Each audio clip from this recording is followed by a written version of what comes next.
नमस्कार दर्शक बंधु आपन स्वागत एलएन टीवी। दर्शक बंधु आज कथा रसुण उपकारिता विषय।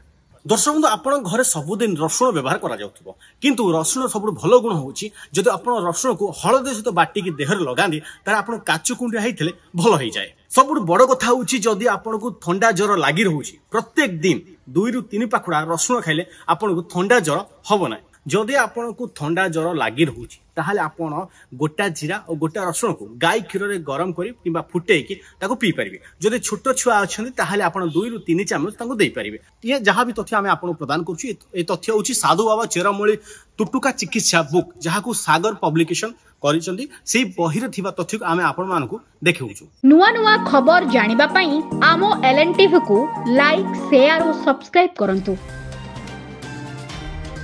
एलएन टीवी स्वर आपणंकर।